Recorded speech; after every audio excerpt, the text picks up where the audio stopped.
All right, guys, welcome to your Forgiving the Unforgivable evening class. I am your host, Bonnie Kelly, and I'm so excited to see you guys here. So hopefully you have been joined in and you're all signed in.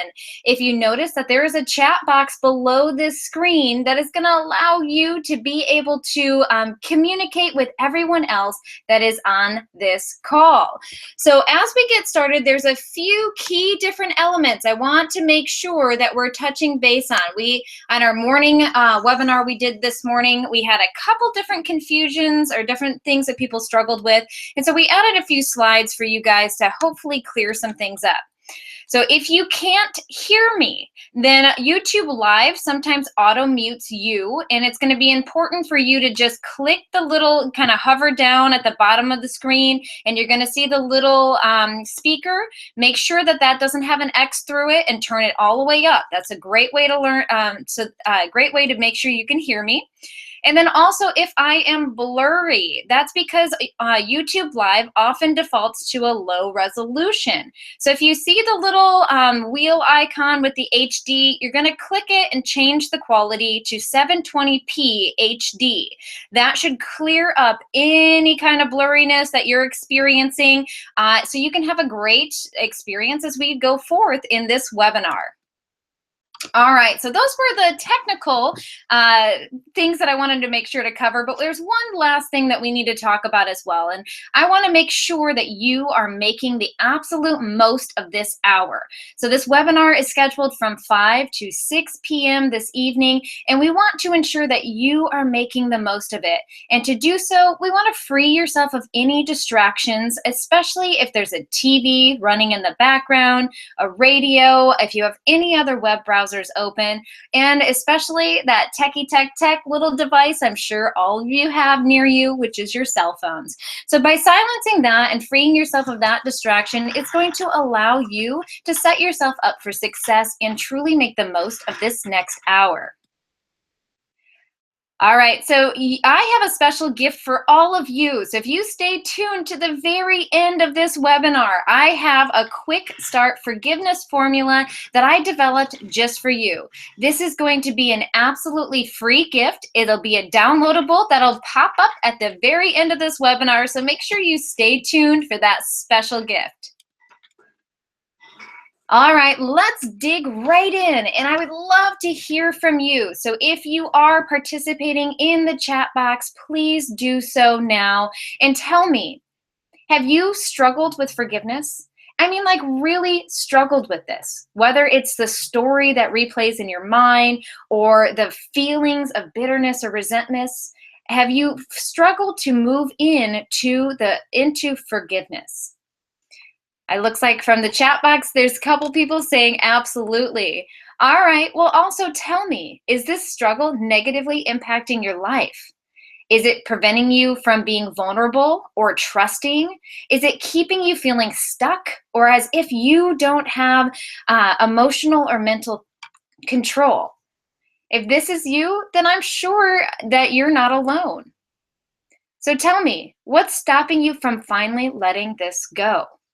I mean this. I mean, have you stopped and asked yourself, what's stopping you from finally shifting into forgiveness?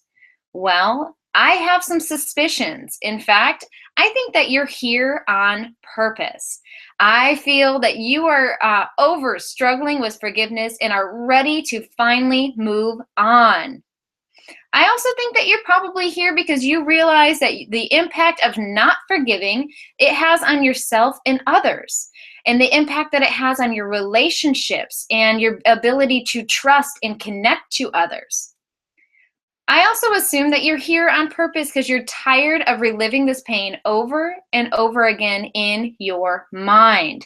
Now, I know that being stuck in unforgiveness is exhausting, where you just reliving the story, reliving the pain, and it's relentlessly replaying out in your heart and in your mind. So the truth is, You might be afraid. There are 4 real forgiveness fears that keep us stuck in not letting forgiveness go. So I'd love to see if any of these 4 connect with you. And if not, after we read through these 4, I want you to share during this time of what fears that you have that might not be here, because I have an assumption that you're not alone. You could be afraid that if you let this go, it will happen again. I hear this one more often than any other in my coaching practice, is that if I let this go, that it's going to repeat. It sets me up for failure. And there's a right way and a wrong way to forgive. And if you're on the wrong side of the fence, then you're right. This could happen again. And so what we aim to do today is set you up for success so that that does not become your reality. There's also, you could be afraid that nothing has worked before, so why should it now? Now, this could mean that you've read books, you've taken classes and workshops, and nothing has seemed to work. And because of that, there's this fear of not wanting to fail again. There's this fear of just it being hopeless or you being hopeless. And if this is you, then you are definitely in the right place. Maybe you have a fear that letting this go means making it okay and will let the person or yourself off the hook. Now, this is especially true if you were the victim of a situation. If someone has abused or harmed you, there's a part of us that is afraid to let go of the resentment or the anger because we feel like by letting this go, it justifies what has happened. And that truly isn't the case, but it's understandable why you would feel that way. You could also be afraid that justice will not be served if you let this go. Now, that is another big one as well, is that you're afraid that the justice will not be served if you let this go. We absolutely have to be recognize that this is a legitimate fear, but this also should not stop us from feeling emotional release and emotional peace. So what about you? Did any other forgiveness fears jump up at you or pop out at you when you were reading this? I would love to hear your questions. If you have any now, would be a great time to put them in the chat box. So it looks like we have some fear of letting go. Yeah, that's a huge one. So we just recognize that fear is a part of moving towards forgiveness, and we have to be able to move through and beyond the fear so we can have success.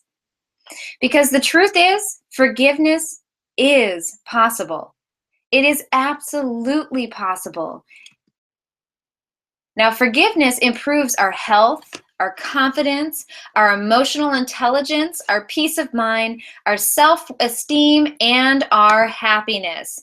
Forgiveness is going to improve a lot of different areas, and we want to make sure that we are moving into that place where we can have peace and love and acceptance of ourselves and others, and where it's going to bring a lot of peacefulness back into your life and into your reality. All right, so there's a quote that I like to start off with, and it says, "Without forgiveness, life is governed by endless cycles of resentment and retaliation." This is so true. When you think about forgiveness and what it's like to not move into the practice of forgiveness. And again, forgiveness is a practice. It's something that we have to learn. It's a skill we have to learn to adopt. And without forgiveness, life is governed by an endless cycle of resentment and retaliation. We want to end this cycle. We want to reclaim that emotional control, and moving in and learning how to embrace forgiveness is going to give you that opportunity. So how can I know? Often people look at me and the first judgment that they have is, "Bonnie, what do you know? You are this very beautiful, look like you've had everything handed to you your whole life, must come from great roots, had just the picket fence childhood. How could you know what it's like to have to work through forgiveness?" Well, my picket little white fence was not as pretty as most people would assume. My adolescence started with a lot of drugs, violence, and abuse. If you can imagine being homeless at 14 years old, and I became addicted to drugs right around 14 as well. And because of that, I turned to the streets and I turned to people that continued to abuse and validate my worthlessness. And this boiled up a tremendous amount of anguish and anger within me towards myself, towards others, and towards God. Dysfunction for me started at a very young age. We were abandoned by our father at about 5 years old, and we were asked to refer to him as Mr. Nobody. And when we asked why he wasn't there, it was because he doesn't love us anymore. So as just a little child, this taught me to feel that I was not lovable and that I was worthless. Then, right around 8 years old, the sexual abuse started. And when I became molested by a close family member, it really created a crack or a break in my emotional stability. And especially when around 14 years old, when that sexual scandal was exposed, and the worst possible thing happened. The family chose to support and protect the abuser, even though he had admitted. And so created so much hurt. And this is what sent me on a path of destruction, drugs, violence, and abuse. I was so filled with anger and hurt. And right after graduating high school, I took off like a gypsy.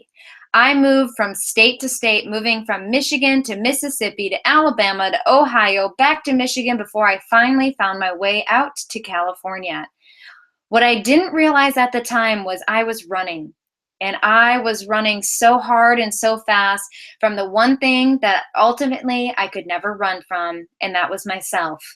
I was running from the pain, but everywhere I went, the pain followed because the pain was inside of me. And so it wasn't until I moved out to California and I really started settling down that I got the opportunity to learn forgiveness. And because of this, I became obsessed with forgiveness. And after years of searching, and I mean years of searching, and hundreds of hours of research, and thousands of dollars, I finally found what I was looking for. And that was love, purpose, and happiness. I got the opportunity to meet my real father and develop a relationship, and he helped me heal this relationship. We had a lot of pain and anger between us that we had to work through, and forgiveness was the key component in allowing us to do so. Mostly, I had to learn to forgive myself. I had made a lot of mistakes and hurt a lot of people on that path of destruction, and it caused me to have a lot of self-loathing, and I had to work through that worthlessness, and forgiveness was my gateway to that.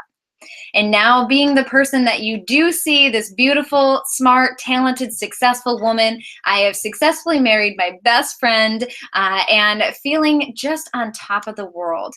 And all of this is thanks to forgiveness. So on this journey that's I mentioned took hundreds of hours and tons of research and a lot of studying, there was a lot of mental blocks that prevented me from having success faster. In fact, it took me years to really develop a good forgiveness practice that ended up transforming my entire belief system, and it's a practice I still use in my life today. But these big blocks, do you want to know what they are? Well, that's what we're here to talk about today. And that's the 7 myths that sabotage your forgiveness practice. Now, these myths are mindsets. They're beliefs. They're things that all of us have been taught about what forgiveness is and how to forgive. And if we've bought into any of them, they keep you sucked in and stuck in sabotage your forgiveness practice. And this is what we're here to learn, not only what they are, but how to break free of these. So here's what you're going to discover. The 7 myths that sabotage your forgiveness practice, as promised, how to become a professional myth buster, as I like to call it, how to overcome your fears around forgiveness. And we've dabbled on those in the very first part of this webinar. and what you can ultimately do instead. And I know that's why a lot of you are here today, is to figure out what you can do different. So Tony Robbins says that forgiveness is a gift you give to yourself. And I like to start this webinar off by reminding you of this quote. Because more often than not, we feel that forgiveness is something we need to do for others, or we feel that people expect us to forgive them when they hurt us, or they put a time limit or a timeline on it. And we have to get everyone else and everything else out of our hearts and out of our minds for this moment especially, and recognize that you are here today to give yourself a gift. And that gift is going to be learning forgiveness. So right now, I want you to just embrace this idea that forgiveness is a gift you give yourself, and allow everyone else to just exit your mind so you can really make the most of this next hour. So forgiveness is not just going to happen. I hate to bust your bubble if this is something that you believe that forgiveness should just happen, especially over time, or it should just happen. Well, it's not. In fact, it requires a tremendous amount of persistence, patience, and work. This is why I call a forgiveness practice. It's a practice, an art, a skill. It's not just going to happen, which means you are going to have to invest your time and resources into developing a practice, and be persistent and being patient with yourself in the healing process, but also constantly working towards it. So here are the myths that you need to bust in order to heal. Let's kickstart with myth number 1. And this is a big one, and I think probably the most common of all the 7, which is, in order to forgive, I must forget what happened. I don't know who developed this, but I tell you, this one got me stuck for a really, really long time, because I felt that to forgive, I must forget. But the reality is, you cannot forget. These memories are simply not going to go away. In fact, they're imprinted or scarred in the mind. So forgiving and forgetting is just not a strategy, because forgetting isn't possible unless you're a brainwasher, then maybe. But the truth is, it's not a strategy that you can successfully bank on. So forgetting isn't what we're going to want to learn to do. Learning to forgive is. This is something we want to learn to do, is learn to forgive, to develop a forgiveness practice that works. And that is hopefully what you're here to do today as well. So this leads me into my first what to do instead. So we now know forgiving and forgetting isn't possible. The brain does not work that way. And we also know that it's not a successful strategy that's going to allow you to indefinitely feel better. So here's what I say instead, is that we need to forgive, learn, and grow. Forgive, learn, and grow. This is so powerful when you think of this idea, is that we're not just forgiving and forgetting, because by forgetting, that is what sets you up for failure. Because forgetting is when we set it up to repeat itself again. We don't want these pains or these heartaches to come back over and over again. We want to learn from the mistakes that we make and the mistakes of others, and use them as a catalyst to grow stronger, to grow better, to be more evolved, so we can change the dynamic and we can hopefully rise above it. So forgive, learn, and grow. All right, myth number 2 is that I can only forgive once they admit they are wrong or apologize. This is another one that really hung me up for a long time, is that I believed that there was no way that I could forgive unless they admitted they were wrong. I needed is the emphasis, an apology, especially from my parents and my sexual predator. I needed them to say, we're sorry, we did not protect you. We're sorry, we did not believe you. We're sorry we put you back into that. Well, the truth is, you're probably never going to get an apology. I know for me that I haven't. And this is something we have to come to accept, because forgiveness truly doesn't require an apology from anyone else. Forgiveness doesn't require any kind of justice or resolution, because again, forgiveness is a practice of and a gift you give yourself. It is our ability to be able to release the emotion that are trapped in our hearts and our minds, release the emotions that are harbored in our bodies, and be able to emotionally rise and above what it is that has hurt or hindered us. This quote says that forgiving others not because they deserve forgiveness, but because you deserve peace. Again, not because they deserve it. My family, they don't deserve forgiveness, but I deserve to have peace of mind and a peaceful heart and a peaceful, successful life. That is something that I could not have if I did not have an active forgiveness practice. And so because I had an active forgiveness practice, is that I now have the peace that I desired. So you must find peace even if there's no resolution. And that's a hard one to wrap your mind around. I get it. But that's the truth of forgiveness, is that we have to find a way to become at peace with this situation, with knowing that we don't have any resolution and may never have any resolution. Here's what I suggest to do instead. Make forgiveness about you. Just like I offered in the beginning of this webinar, is to take everyone else out of the picture and make this practice about you. You deserve that peace of mind. You deserve to have mental and emotional well-being, even if you were the one that has wronged someone else. And even if they don't want to forgive you, you can still choose to forgive yourself and move beyond this. So I say get clear with why you need them to apologize. And again, I'm emphasizing the need. A lot of times that if we need them to apologize, we're trying to fill a hole within inside of us, that we want to feel right, or we want justice, we want conclusion, we want resolution. And I get it, trust me.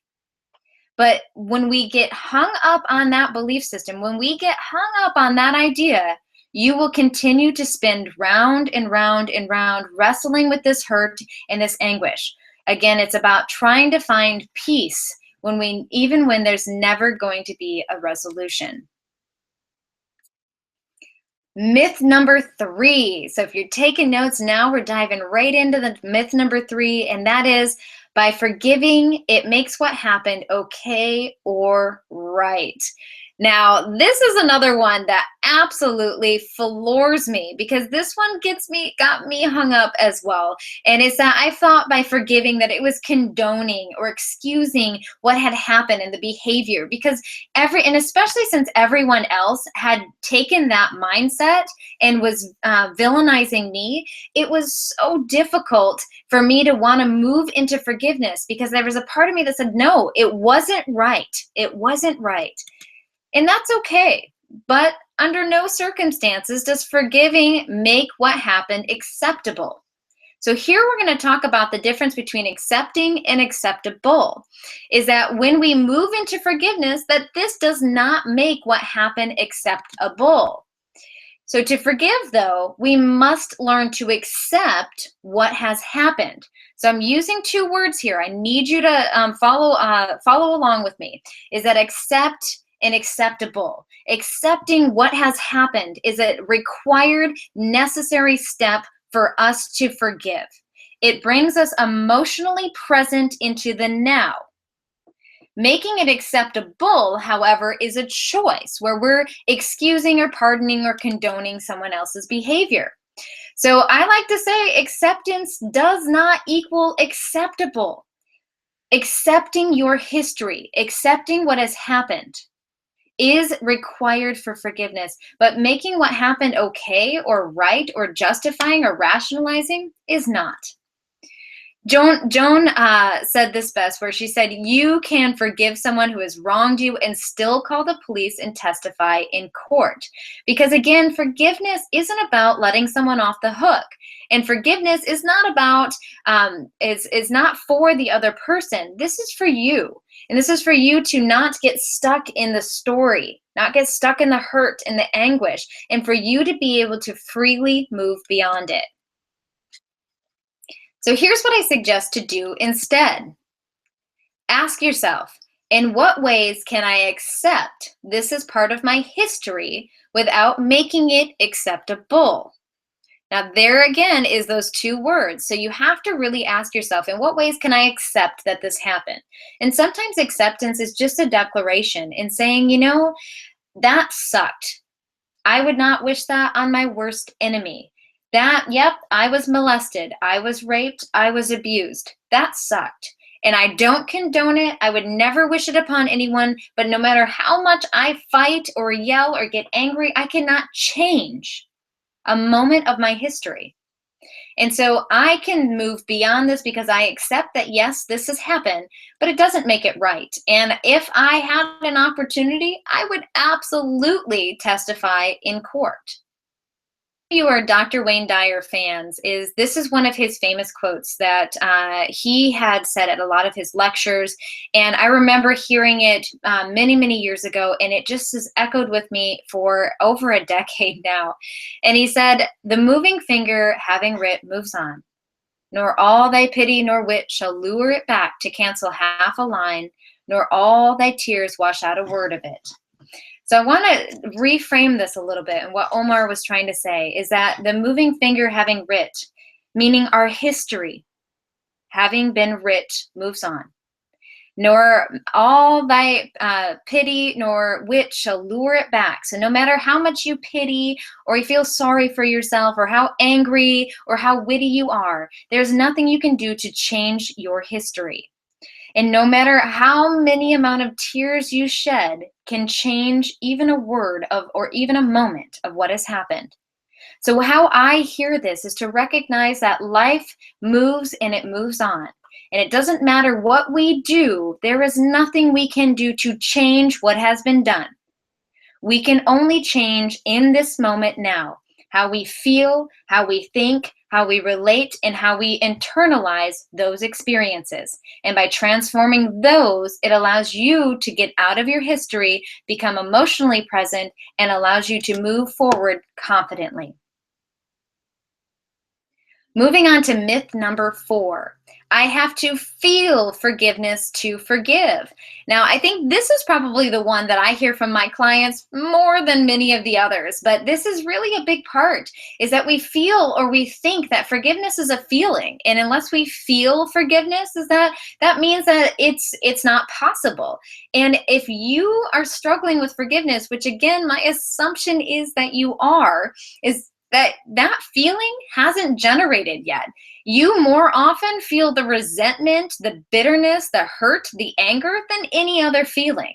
And so this is where we have to recognize that the feeling of forgiveness is something that will ultimately develop over time. But really, first and foremost, forgiveness isn't always a feeling.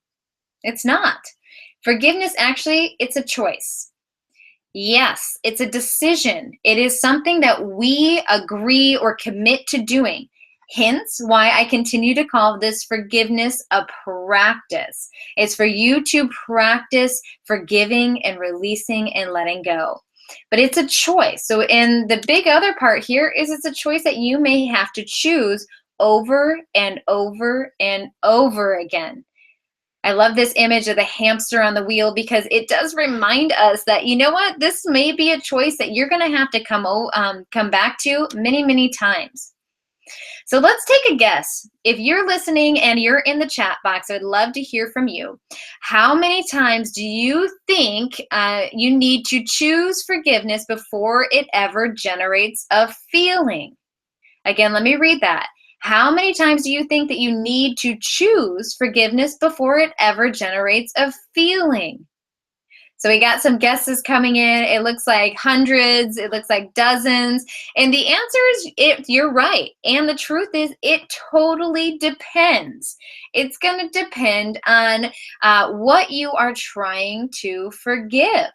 Now, if you are trying to forgive, let's say someone forgetting your birthday, maybe you only have to choose forgiveness a couple times for that really to generate the feeling. But if you're trying to forgive your spouse who has had an affair, maybe that is going to take hundreds, if not thousands of times to generate a feeling. So when we're talking about forgiveness and how long it takes, it just depends on you and it depends on what you need. So it could be thousands of times that you need to choose forgiveness before it ever generates or permeates a feeling in your heart and in your mind, and you feel the emotional release. And this is why I also say that it requires persistence, patience, and work, because that is a big commitment, and you are more than capable than you think. Now, what to do instead? You have to make forgiveness a conscious choice. So you have to make a conscious choice to forgive. When the feelings come back up, when the story reemerges, to consciously choose to forgive. And you begin by consciously choosing forgiveness daily. And as I mentioned, is anytime you feel the emotional story, you feel the emotion kind of just like a spider monkey crawling up your back, you find yourself complaining about it, it's a great opportunity then and right there for you to choose forgiveness. So, continuously choosing forgiveness is a part of your forgiveness practice. And this is why, again, cannot emphasize this enough, is that it truly is a practice. And it's something that you're going to have to learn to develop and to get comfortable with, because it's going to continue on for the rest of your life. Even if you're not, let's say, way down right now with something big, I can assure you that life offers many opportunities to practice forgiveness. All right, moving to myth number 5. It says forgiveness means I will have to reconcile the relationship and let them back in. So this is another big part, is that when we've been hurt or harmed by someone, we feel that if I forgive them, that means that I have to let them back in our life. And so we choose not to forgive them because we just don't want them back in our life. And I say, no way, Jose. That just because that person could be even a family member does not mean you have to have a relationship, because forgiveness does not mean condoning, pardoning, excusing, or letting them off the hook. Again, this does not mean you have to have a relationship with that person. And this is true even if you're related to that. And I know we all struggle with obligations, like this is my mother or my father that I have to have a relationship with them. Truth be told, you don't have to. But if you choose to, then we do need to learn how to interact with them differently, where you're not constantly being hurt by the engagement. Now, we'll talk a little bit about how to do this in the what to do instead in just a moment. But I need to say this, is that if I say you don't have to have a relationship unless the relationship is with yourself. If this is the case, then it's mandatory. Yeah, you're never going to get to escape yourself. So it is important to have to learn to work with yourself versus always working against yourself. So here's what I suggest to do instead. If you choose to have the relationship, we need to learn to set boundaries. Now, if boundaries is something that you struggle with, or maybe you have some fear around, well, definitely stay tuned to the end, because I have some great tips and tricks to help you. But in the meantime, I would love, love, love to share with you a couple rules that I have around making successful boundaries. One of the rules is to depersonalize boundaries before asserting them. More often than not, when we're asserting a boundary, it is coming across as judgment or defensive, or it's an attack. A great example of that would be, stop doing that. What are you doing? Why are you always late? You should know better. Okay, we're asserting a boundary, but it's coming out with a lot of emotion, it's coming out with an attack, and it's coming out as a personal you. Now, if you are on the receiving end of that, there's a good chance that you're going to not respond in kind. You're going to, or you are going to respond in kind. You're going to respond with defensiveness and aggression. And who do you think you are talking to me that way? So you want to learn to depersonalize boundaries before you assert them. Some more rules around boundary making for success is that you want to make them clear, kind, and unemotional. Again, removing the emotion, removing the judgment, and then clearly articulating what it is that you want and kindly giving them the benefit of the doubt. Many times when people are crossing your boundaries, they most likely are completely either ignorant or unaware because they don't have the same viewpoints or thoughts that you do. And so we truly need to learn to give them the benefit of the doubt. Now, my last rule around this boundary is that you want to make your boundaries a request versus a command. Now, this is a big one too, is that, when I was giving those examples, those were commands. Stop doing that. Who do you think you are? Right? That's a command, telling someone how it is. Well, a request would be something more like this, and this is a clear, kind, unemotional request versus a command. So I would say, hey, when you show up late for this, it really bothers me. I'm sure you didn't intend to do that, but are you willing to honor our appointments next time? That's a request, right? It wasn't a personal, I'm sure you didn't do it intentional, but it really does bother me. I clearly, kindly, unemotional, did not make it a attack. So again, if boundaries is something that you are really interested in, hang tight. I got some great things for you at the end of this webinar. All right, so myth number 6 is that with time, I will eventually just get over this. I know that, this is a strategy among more people that are either listening to this or, just have heard this, is that, and people, especially other people, expect us that time you'll just get over something. Well, the truth is time is going to heal some wounds, right? And it'll lessen the intensity, it'll lessen the weight, it'll lessen the emotional feelings that are associated with it. But they're not going to heal all wounds. And if you're listening to this webinar, there's a good chance that you've had some wounds that have been hanging out for a really long time. And so this is what I mean, that time doesn't heal all wounds. It doesn't just go away. When we just use this as a strategy, it's like sweeping our emotions under the rug. Eventually the rug is going to get lumpy. You might be able to get away with it the first couple times, but after weeks and months and decades and years of sweeping under the rug, it's going to be extremely noticeable. And there's an old saying that what you repress will express. So if you are repressing your emotions, it is going to express in other ways. And so we have to recognize that lumpy rug, a lot of the dirt under there is starting to ooze out, and it typically will show up as emotional baggage. Now, you probably have heard this term before, and I've heard it a dozen times myself, but we all have emotional baggage. These are the scars, the wounds, the hurts, and the pains that we carry with us. Now, where we carry them more often than not is into our relationships.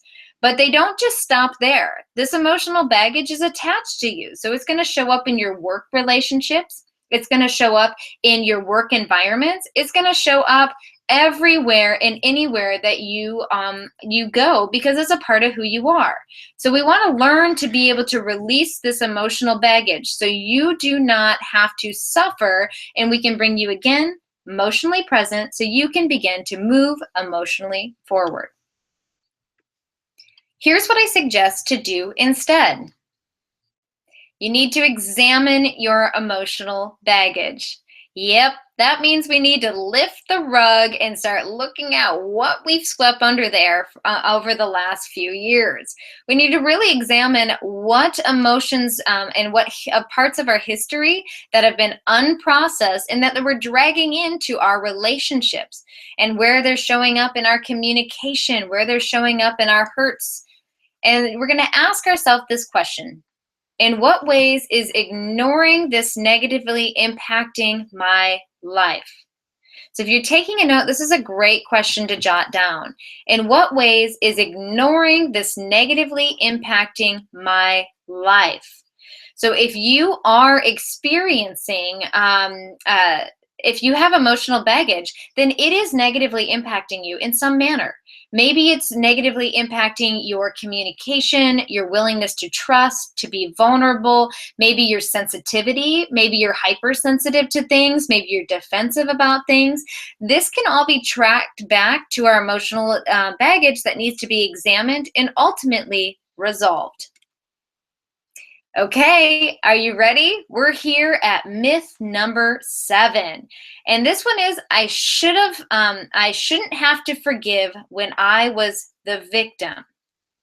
Now, this one, again, I know I've mentioned quite a few of these got me hung up. Actually, all of them did. But this is another big one that really hindered my healing process. And I felt that it was just not fair. I was so angry that I was being asked to do all of this work around forgiveness and being able to transform my thoughts and my viewpoints and to continuously to choose this feeling over and over again when the people who had hurt me seemed to be doing no effort or no energy. And the reality is I did not ask for this. It was just infuriated me that I did not ask for this to happen to me. And it didn't make sense that I had to do all of this work and put all of this effort into changing and healing when I never signed up for this in the first place. Well, it's okay to feel angry when you've been wronged. It is. It's okay to feel hurt and disappointed. These emotions are normal. It's okay to feel that frustration and hurt. But it's really the difference in this is what do you choose to do with those emotions? Stuff them down and ignore them? Do you think that time is just eventually going to take them away? Or are you willing to work beyond them? And this is where we can begin to acknowledge that when we have emotions, there's a big difference between experiencing versus harboring emotions. Now, experiencing emotion is just kind of recognizing that what you feel ebbs and flows, just like the waves in the ocean. Is that feelings enter the body, we recognize, acknowledge, we process, and we release, and then they release from the body. And the same is with positive emotions and negative emotions. When we feel joy, it's also temporary, just like passion is temporary, and hurt and anger and frustration. However, when we harbor emotions, when we keep them locked up and we hold on to them tight, this is reliving the story over and over again. This truly is that pain is coming back around again. And I like to think of harboring. I want you to imagine that your emotional capacity is like a garage, and you only have enough room to put the stuff that you need in this garage. Well, if you harboring resentment and anger and hurt from our past experiences, we begin to hoard our emotions, and our garage becomes full and fuller and fuller. And when we begin to get to this point where our garage is completely full, we don't have room for anything else in our lives anymore. That means there's no room for joy or trust or love or fun because we're so busy being consumed by all these other emotions that have been stored in our hearts and in our minds. So the Buddha actually says this better than anyone else. And he said, holding on to anger is like drinking poison and waiting for the other person to die. When we are the victim of a situation or an experience, we don't want to hold, or we want to hold this anger, especially if there was no justice. And especially if we see the other person not experiencing any hurt or pain and they're just freely going about their life. And there's a part of us that just recognize that how unfair this is because they completely rocked our world. And so when we feel this, it is like, and we hold that anger, we just are drinking poison and wishing more than anything that they would feel our wrath. Well, it doesn't work like that. You holding on to that anger is just poisoning your heart and your mind. This does not serve you, and it's time for us to begin to release it. So here's what I suggest to do instead. Express your emotions responsibly. Now, this is a big nugget here, especially the word in parentheses. I say responsibly. I'm a huge advocate of taking emotional responsibility. And if you don't know what that is, well, it's something that it's definitely going to be learned if you ever choose to work with me, because we have to learn to deal with these emotions that are coming up and that boil over, and learn to responsibly be able to manage them. So that way we're not emotionally vomiting all over other people. So this is one of my favorite slides. And I say emotionally vomiting all over others is not okay. It is not okay at all. That's not taking emotional responsibility. That is us using other people as an emotional punching bag. And if you're not familiar with what that looks like, I want you to think for a moment, because I'm sure you've been the victim of this at one point or another. So, journaling is a great, safe way to begin emotionally vomiting responsibly. And this is where you can purge all of your hurt and anger in a safe, responsible manner where no one else needs to see it. But we begin to shift and move the energy out of our hearts and out of our minds, and we transform it onto the paper. And then when we're done, you can burn, bury, you can flush it. I mean, you can shred it, whatever you need to release that energy afterwards is absolutely so powerful. But this is a great, safe way. Now, there's quite a few other tools, and there's some great journaling exercises. But for the most part, even just emotionally vomiting when you need to on paper is a great way to begin practicing emotional responsibility. So, by identifying when these 7 myths emerge, you have the opportunity to do something different.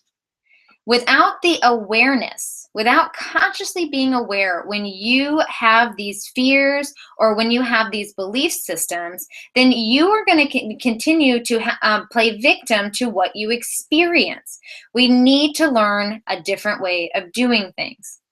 So, having a forgiveness practice, and again, it's a practice because it's ongoing, is essential to avoiding these blocks. So, you don't get hung up and stuck in that resentment and that hurt for weeks, months, decades, and years. That we can learn to move beyond them, and having a forgiveness practice is what is going to allow you to do that.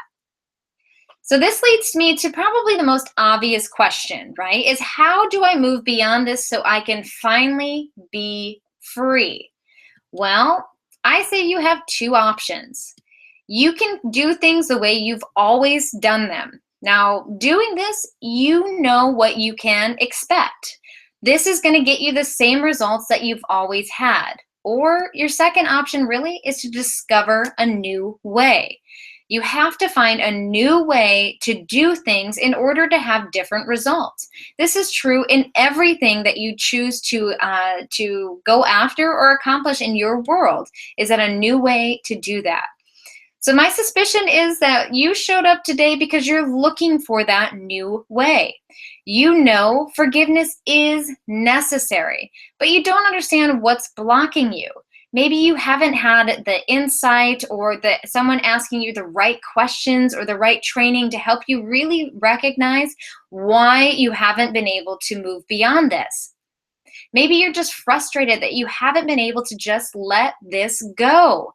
And I know many times there's a lot of social pressure where people push judgment upon you that you need to be beyond this already. Like you got a divorce 6 months ago. Why aren't you over this yet? I mean, I've heard these judgments. I totally understand. Or maybe you showed up today because you just want a method that works so you can finally be free of this emotional burden. So it's time for you to get out of your own way, because really you are your biggest obstacle in having successful forgiveness, and develop a practice that actually works.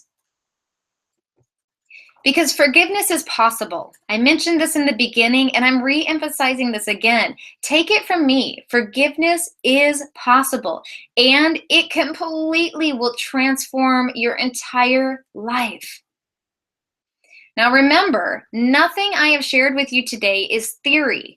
I too have had to overcome each and every one of these blocks. I am not extra special or have any type of superpower that has allowed me to magically learn to embrace forgiveness. I just have a practice that works. If I can do this, so can you. Would you like to know what my practice is? Well, let me show you. This is my course that I've developed, which is Forgiving the Unforgivable, where forgiveness is made possible. I have taken all of those years and those thousands of hours and those thousands of dollars to develop a system and a practice that actually works. And the tools and the training and the skills that you learn from this course are going to truly set you up, not just for success now, but as you continue to harness forgiveness as an everyday practice as you move forward. So, the Forgiving the Unforgivable course is the most effective way to enhance your forgiveness practice by equipping you with the skills needed to finally move beyond this. It is truly a comprehensive course and it's mobile responsive. You can take it with you on the go. I know I am a busy, busy bee. And so for me, I need something that is going to be able to move with me, whether it's on my laptop, my tablet, my smartphone, or at home on my desktop. And this is truly a course that allows you that flexibility. So the Forgiving the Unforgivable course is broken up into 6 main lessons. And I'm going to give you a brief description of what these lessons are. So, lesson number 1 is where we learn to align your forgiveness purpose. This is where we are recognizing where we are in our own way and start to see how this lack of forgiveness is affecting all that we do. And this lesson has a workbook and assignments to help you work through that so you can truly make self-discovery an important practice into moving beyond. Lesson number 2 is where we enter into the first step in wholehearted forgiveness. So throughout this course, I tell you about the 5 steps to wholehearted forgiveness. And the very first one is about taking emotional responsibility. This means that in this lesson, you learn how to emotionally handle what you feel. We begin to not only take a look at under the rug, but we begin to sweep all of those emotions out from under that rug and allowing you the opportunity to safely and responsibly cope and deal with whatever feelings that you have. Lesson number 3 is the second step in wholehearted forgiveness, where we shift into acceptance. This is where I teach you on how to make things, how to accept your history without necessarily making it acceptable. And once again, there are downloadable worksheets and a workbook to go with this lesson to help you effectively step right into this place so you can once again move beyond. Lesson number 4 is the third step in wholehearted forgiveness, where you actually begin to move into forgiveness. Now, when you're moving into forgiveness, we had to do all those other steps first because this is where you are going to learn some of the most effective tools that are going to truly help you transform your life. This is absolutely essential practice, and you can just pull the information right out of this lesson and use these tools and these skills for whatever life throws at you. Lesson number 5 is now where you enter in the 4th step in wholehearted forgiveness. This is where you're releasing expectation and rebuilding relationships. Now, this is another big area because if you choose to continue a relationship, maybe it's with spouse or a friend or a sibling or a family member, and you choose to continue that, well, we need to learn to reform that relationship so it no longer hurts and hinders you. So releasing our expectations and beginning to learn how to rebuild is essential. But even more so is in lesson number 6, and this is one of the heavy hitters. And what I mentioned early is the 5th step to wholehearted forgiveness is creating boundaries. Now, I introduced you to a few rules on boundaries today. Well, in lesson number 6, we dive deep into what it means to create successful boundaries. This is absolutely one of the most powerful lessons in the course, and it allows you to learn not just a few, but 12 different rules for successful boundary making. And it gives you examples. It is absolutely so powerful, and it's a practice that's going to serve you in every aspect of your life.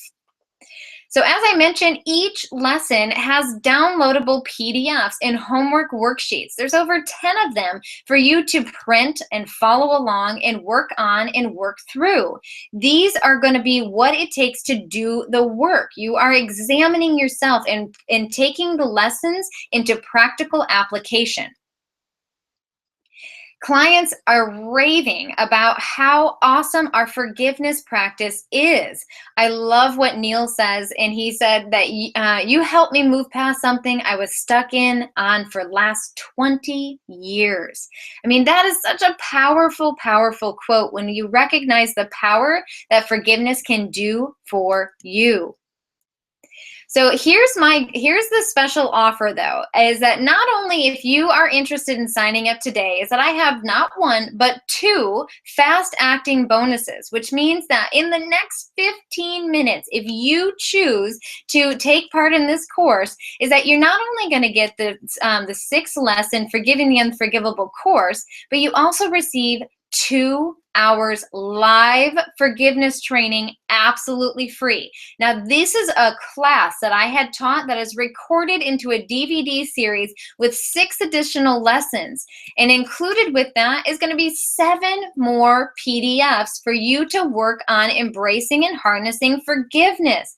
That's 17 total workbooks and worksheets for you to work on throughout this forgiveness course. Now, that's just one forgiveness bonus. As I mentioned, I have another one. And that is going to be this bonus here, which is your affirmations, meditations, and visualizations. So again, a part of that fast action bonus, which is if you choose to sign up today in the next 15 minutes, you will receive that both of those courses and our special affirmation, meditation, visualization tabs, which allows you to take this into a more practical approach in your everyday life. These affirmation series are so powerful, and it allows you to be affirming your choice within forgiveness. Those meditations where you can bring it into your heart and into your soul, and the visualizations where you can begin to create and see yourself releasing this situation for good. I mean, absolutely so powerful. So are you ready to forgive? I mean, that's my question to you. Are you truly ready to finally forgive? Well, I'm sure you have a question for me, and that's okay, Bonnie. What's the cost? Seriously? Well, it's a $649 value. When you separate all the items that are out in here, that's what I retail each of those items for.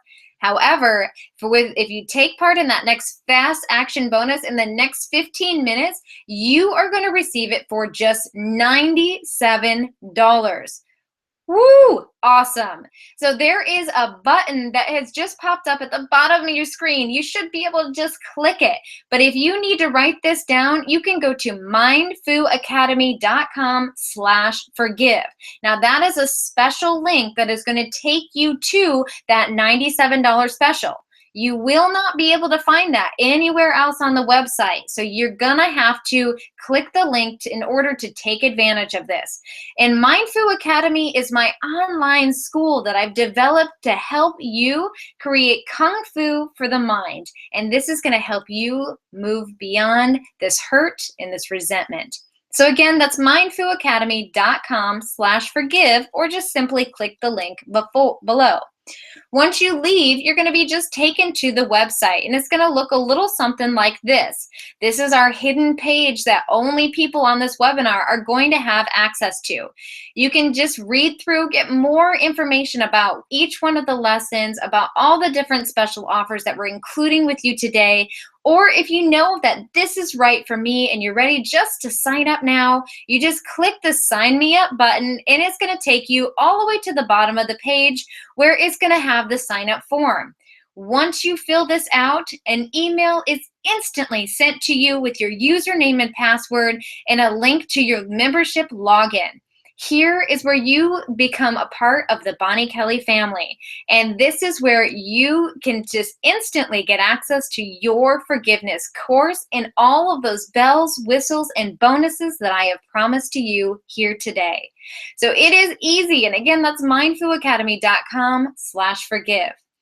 So for some of you who are like, oh, I want this, Bonnie, but $97, I just need to know it's right for me. Well, I have a 30-day money-back guarantee. That's right. I don't want your money if if this product does not work for you. If my skills and tools and all my research is not a good fit for you, well, all you have to do is show me your results, and if you're still not satisfied, then I'll gladly give you a refund. You just have to show me you've done the work, because this, again, forgiveness requires work. And if it doesn't work for you, no problem. We would rather see you being happy than anything else. So again, it's a total value of $649. So just to recap, what you received today is your forgiveness online course, which has those 6 comprehensive workbooks with all of those PDFs.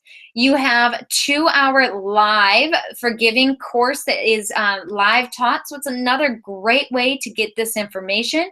You also receive our fast action bonus of affirmations, meditations, and visualizations, and over 17 downloadable PDF worksheets and workbooks for you to actively make forgiveness a part of your life now.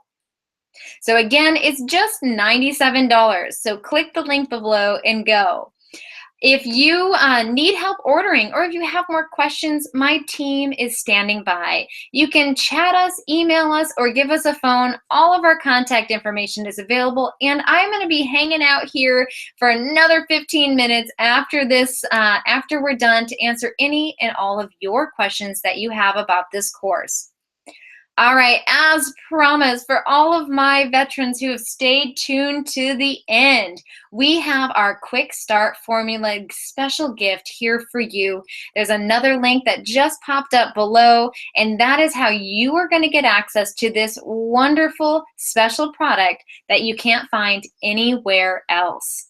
Okay, so now it's going to be time to open it up for any questions that you have about this epic product and about how it can help and serve you. So once again, once you click the link, it's going to be 15 minutes. It is a timed page, so make sure to let us know if you have any questions before clicking. I want to personally thank you all so much for being here and being a part of this forgiveness practice in this forgiveness course. It has been my honor to teach and to be here with you today. And so now let's see what questions you guys have for me. Oh, that's a great question from guest 712. And he says, how do you know if you are over forgiving, or how to decide when not to work on a relationship? So this is a little bit of a tough one. And again, I can't give you exact information because I don't know the situation you're in. So you really have to be discerning about my answer. So over forgiving, that is where you have to ask yourself, am I over forgiving, or am I rationalizing this toxic behavior? Now, rationalizing is a form of coping. But again, as I mentioned, it is forgive, learn, and grow.